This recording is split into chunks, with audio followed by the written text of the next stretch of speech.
Kisah spiritual perjalanan Bung Karno bertemu dengan Ratu Pantai Selatan. Sebelum kami melanjutkan kisah ini, silakan like, komen, dan subscribe. Jangan lupa bunyikan lonceng pemberitahuan agar Anda dapat mengikuti cerita dan kisah selanjutnya. Di tengah derasnya hujan angin, sosok Bung Karno yang kala itu masih menjadi bocah angon berlari kecil menelusuri jalan setapak menuju Bukit Gorong yang terletak di sebelah kanan Sungai Penyu, Cilacap, Jawa Tengah. Beliau membawa suatu amanat dari salah satu gurunya, Kiai Haji Rifai bin Soleh Al-Yamani, Hadrol Maut, Banyuwangi, Jawa Timur. Sebagai seorang pemikir yang handal yang mempercayai suatu kehidupan alam lain, beliau kerap mengasingkan diri dalam fenomena yang tak layak pada umumnya, yaitu selalu bertirakat pada suatu gua kumuh, bebukitan terjal, hutan belantara, hingga tempat wingit lainnya.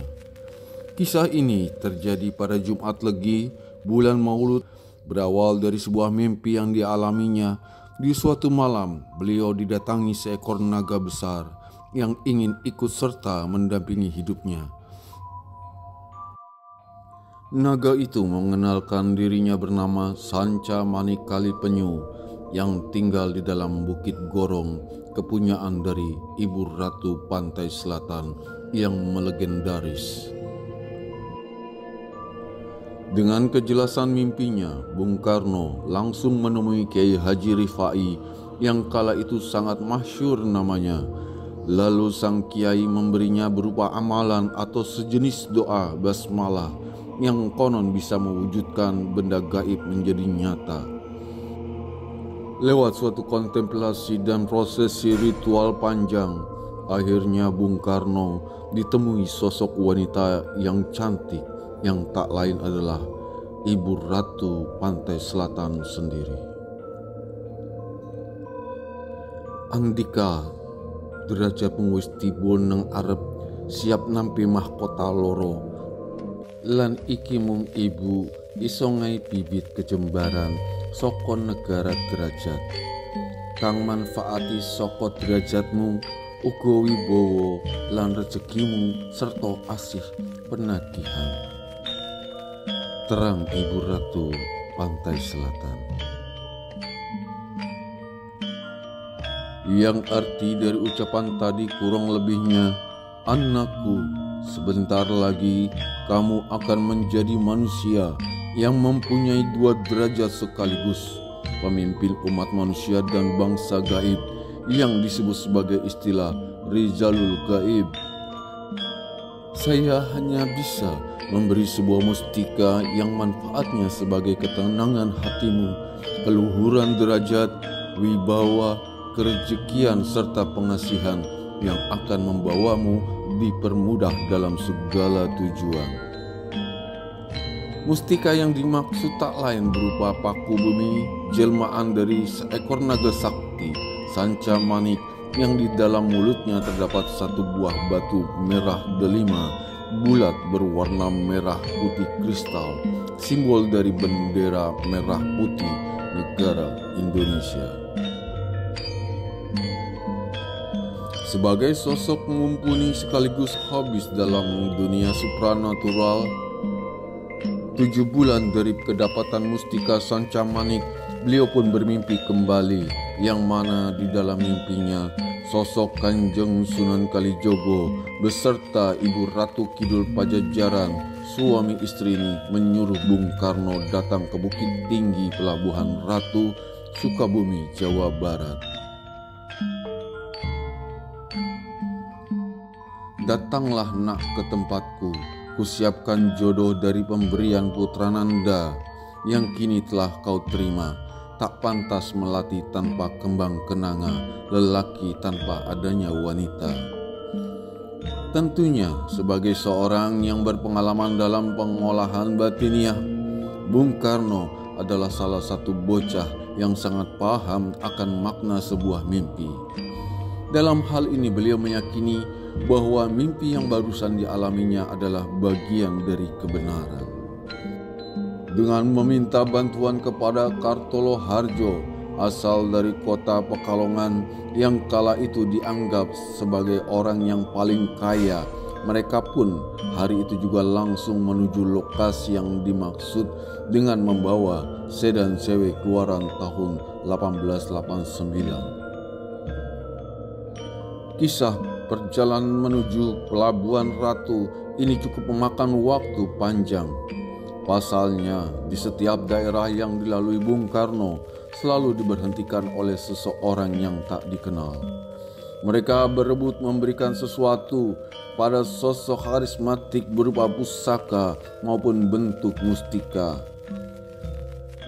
Hal semacam ini sudah sewajarnya dalam dunia supranatural sejak zaman dahulu kala, di mana ada sosok yang bakal menjadi cikal seorang pemimpin, maka seluruh bangsa gaibiyah akan dengan antusiasnya berebut memamerkan dirinya untuk bisa sedekat mungkin dengan Bung Karno. Untuk mengungkap lebih lanjut perjalanan Bung Karno menuju Pelabuhan Ratu yang dimulai pada hari Kamis Pon Ba'da Subuh Syawal 1938, pertama kalinya perjalanan ini dimulai dari kota Klaten, Jawa Tengah. Di tengah hutan Roban Semarang, beliau diminta turun oleh sosok hitam berambut jambul yang mengaku bernama Setopati asal dari bangsa jin dan memberikan pusaka berbentuk cundrik kecil berpamor Madura dengan besi warna hitam legam. Manfaatnya sebagai wasilah bisa menghilang. Juga saat melintas kota Brebes dan Cirebon, beliau disuruh turun oleh 4 orang yang tak dikenal. Yang pertama bernama Kiai Paksa Jagat dari bangsa Sanghyang, memberikan sebuah keris berlekuk 5, bermanfaat sebagai wasilah tak bisa dikalahkan dalam berargumen. Yang kedua bernama Nyai Sempono asal dari Selat Malaka, yang telah ngahyang sewaktu kejadian Majapahit dikalahkan oleh Demak Bintoro. Beliau memberikan sebuah tusuk konde yang dinamai paku raksa bumi. Manfaatnya mempengaruhi pikiran manusia. Yang ketiga bernama Kiai Aji asal dari Siluman Sleman. Beliau memberikan sebuah pusaka berupa taring macan. Manfaatnya sebagai karisma dan kedudukan derajat.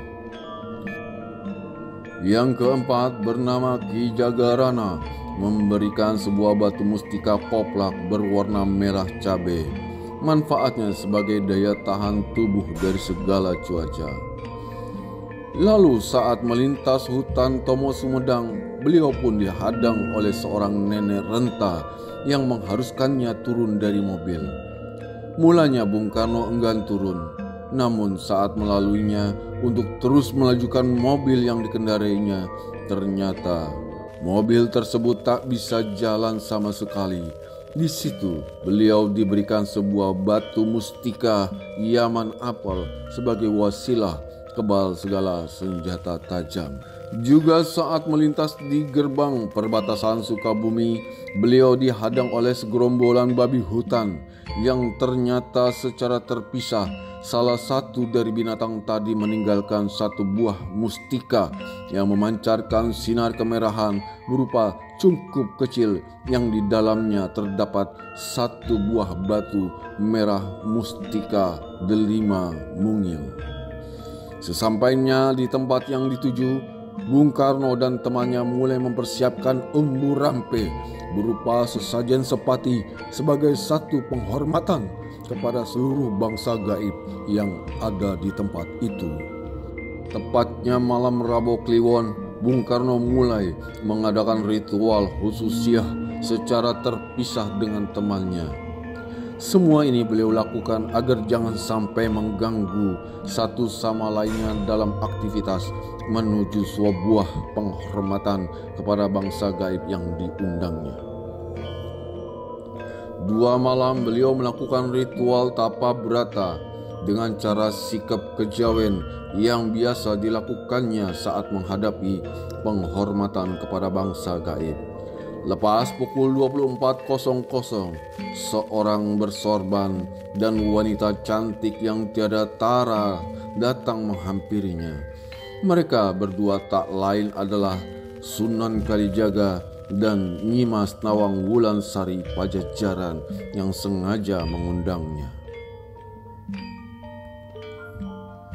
Anakku, dalam menghadapi peranmu yang sebentar lagi dimulai, ibu hanya bisa memberikan sementara sejodol mustika yang diambil dari dasar laut Nirsari Mayu, dasar laut pantai selatan sebelah timur Kaputrenya. Ini mustika jodohnya dari yang sudah kamu pegang saat ini. Gunakanlah mustika ini sebagai wasilah kerejekian guna membantu orang yang tidak mampu. Sebab inti dari kekuatan yang terkandung di dalamnya bisa memudahkan segala urusan duniawi sesulit apapun.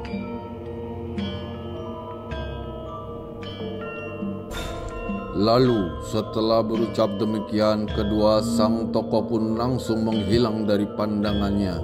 Kini tinggal Bung Karno sendirian yang langsung menelaah segala ucapan dari Ibu Ratu barusan.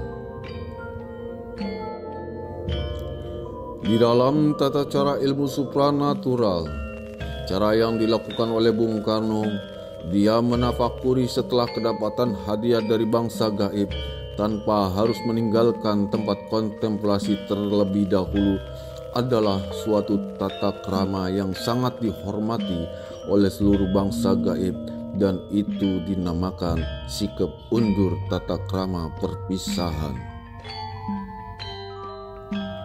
Dari kejadian itu, Bung Karno langsung mengambil sikap diam dalam perjalanan pulang sambil berpuasa hingga sampai rumah tempat tinggal semula. Cara seperti itu disebut ngawuluh hamba, mentaati peraturan gaib supaya apa yang sudah dimilikinya bisa bermanfaat lahir dan batin. Dari kisah perjalanan spiritual Bung Karno ini hingga beliau menjadi Presiden RI yang pertama, beliau mewujudkan bentuk kecintaan dan hubungan dengan Ratu Pantai Selatan yang akhirnya Bung Karno setelah menjadi Presiden RI mendirikan tempat-tempat persinggahan sebagai titik temu meditasi antara beliau dengan Ratu Pantai Selatan yang diwujudkan di Hotel Ina Beach dan memilih kamar 308 untuk sebagai tempat khusus beliau untuk bermeditasi dan berdialog dengan Ibu Ratu Pantai Selatan. Demikianlah kisah Serat Nusantara ini berdasarkan dan dibuktikan adanya hotel kamar khusus yang dibuat Bung Karno, bentuk kecintaan dan terima kasih dengan segala perjalanan supranaturalnya dengan Ratu Pantai Selatan.